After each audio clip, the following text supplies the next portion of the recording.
nchi inayojulikana kwa umbali wake, lakini imeunganishwa na watu wake. Kila mwaka, sehemu mpya ya kusisimua na ya kupendeza huongezwa kwenye historia ya Australia. Leo tunasherehekea siku ya Afrika, yaani Africa Day. Pia tunasherehekea sehemu muhimu ya nchi yetu ya Australia. Hii ni siku ya Afrika nchini Australia. Siku ya Afrika ni kwa ajili ya kila mtu nchini Australia na dunia nzima.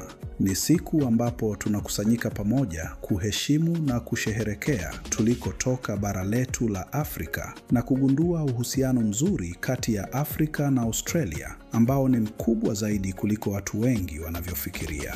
Siku hii ina maana gani kwako? Tunafurahia kuona wananchi wa Australia wa kutoka Afrika. Ni kuhusu kuwaonyesha watoto na wajukuu wetu asili yetu ya Afrika, chakula na muziki ya Afrika. Ni vizuri ajabu. Lakini kwa nini tarehe hii?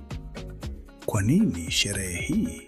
Kuelewa nguvu ya hii siku ya Afrika nchini Australia, ni lazima kwanza tuelewe asili ya hii siku ilikoanzia Afrika.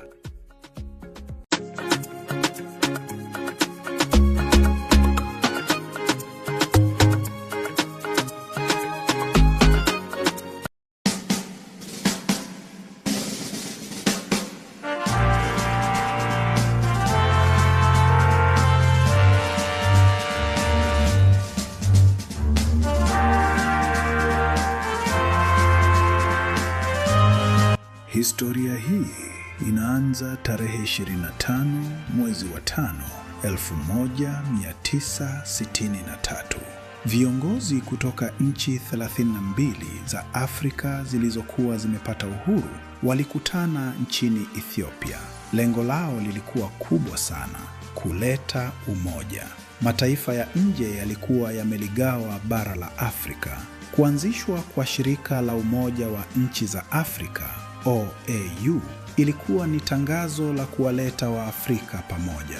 Ilikuwa ni ahadi ya kuikomboa Afrika nzima kutoka kwenye ukoloni. Hii ndiyo ilikuwa mwanzo wa siku ya Afrika, Africa Day. Wakati ilipoanzishwa, ilikuwa inaitwa siku ya uhuru wa Afrika. Ilikuwa ni uamuzi mkubwa wa mabadiliko. Hapo ndio ilikuwa wakati ambapo nchi za Afrika zilizokuwa zimetenganishwa na watu wa nchi za nje ziliamua kuungana na kuleta umoja.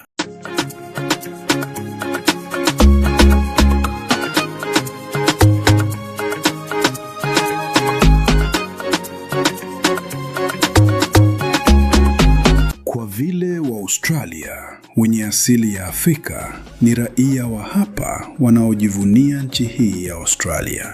Wanafanya kazi hapa na kulea familia zao hapa. Hivyo, sasa tumefikia hili swali: kwa nini tusherehekee siku ya Afrika, Africa Day, tukiwa Australia? Je, haitaleta kupingana kati ya Australia na Afrika? Swali hili linauliza ya kwamba, je, kusherehekea siku ya Afrika italeta tatizo kwa uaminifu wako kwa Australia? Na jibu ni hapana kabisa.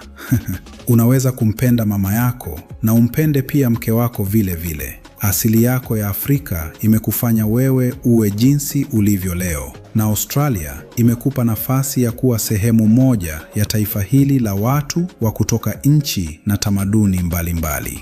Asili yako ya Afrika inakufanya wewe uwe Mu-Australia bora zaidi. Unaleta fikra mpya na wa kipekee nchini Australia. Australia ya sasa haituambie tufute historia yetu. Taifa hili la Australia linafuata utaratibu wa kujumuika, yani integration, na si mtindo wa kumezwa, assimilation. Kwenye mtindo wa kumezwa, assimilation, kufuta tamaduni za watu husababisha watu kupotea na kukosa kujitambua. Hivyo inaweza kuleta mivutano na fujo kati ya wananchi wa Australia. Waaustralia wenye asili ya Afrika wanachangia mengi katika historia na maendeleo ya taifa hili la Australia. Ripoti za serikali zinathibitisha kuwa ukijiamini na kujua asili yako ulikotoka na tamaduni zako inakuwa ni jambo muhimu sana kwa umoja wa jamii ya sasa nchini Australia. Huu ni ushirikiano wa pande zote mbili, Afrika na Australia. Swali: je, serikali ya Australia inakubaliana na sherehe hii ya Africa Day?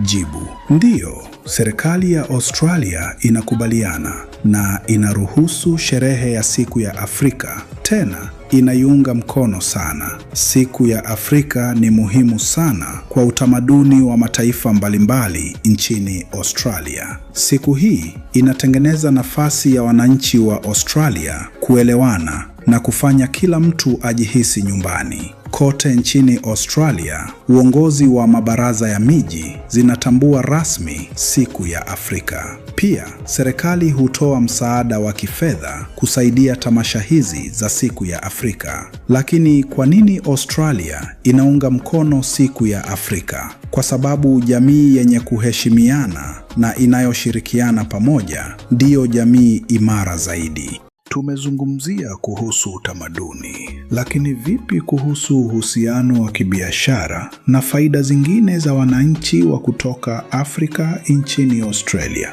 Uhusiano kati ya Afrika na Australia unakomala kwa kasi sana, na ni uhusiano mzuri sana kati ya haya mabara mawili. Lakini nguvu ya Australia kubwa iko kwa watu wanaoishi hapa kutoka nchi zingine. Zaidi ya watu 350,000 wanaoishi Australia walizaliwa katika bara la Afrika. Hawa ni majirani zetu, wafanyakazi wenzetu na rafiki zetu. Hii siyo stori mpya. Watu wenye asili ya Afrika wamekuwepo Australia hapa tangu msafara wa kwanza wa meli, First Fleet, mwaka 1788, ambapo kumbukumbu zinaonyesha kuwa kulikuwa na angalau watu 11 wenye asili ya Afrika miongoni mwa wafungwa walioingia Australia, yaani the convicts. Serikali ya Australia hivi sasa inapanga jinsi ya kuimarisha biashara na Afrika. Wanazingatia zaidi sekta ya madini muhimu kama lithium na cobalt, biashara ya kilimo na uwezo wa kukabiliana na mabadiliko ya hali ya hewa. Afrika ni soko lenye kasi kubwa na ina watu bilioni 1.4. Afrika na Australia pia zimeunganishwa kupitia elimu. Maelfu ya wanafunzi wa kutoka Afrika wanasoma nchini Australia kupitia program kama Australia Awards, wakitengeneza daraja ya hizi bara mbili yanayodumu kwa miaka mingi. Australia ni nchi inayopenda utofauti wa watu wake. Ni wapi tunaweka mpaka? Je, kuna mwisho wa jinsi tunavyoweza kufurahia utofauti zetu na pia mambo yanayotuunganisha Australia? Hiyo mstari ni rahisi na tunaichangia na kila Mwaustralia. Tumeunganishwa na mambo tunayoyaamini sote. Tunafuata sheria za Australia na uhuru wa kidemokrasia. Kiingereza ni lugha yetu sote, inayotuunganisha pamoja hapa. Hiyo ndiyo kitu kinachoifanya Australia ya watu mbalimbali kubaki na umoja. Zaidi ya hapo, asili yetu ya Afrika ya kipekee, mila zetu na sherehe zetu kama vile hii siku ya Afrika, Africa Day, sio tu kwamba zinaruhusiwa, bali ni zawadi yetu kwa jamii ya Australia. Zinaonyesha sisi ni nani. Hii ni African Find, Australia TV kwa lugha ya Kiswahili. Stori za Afrika, macho dunia nzima.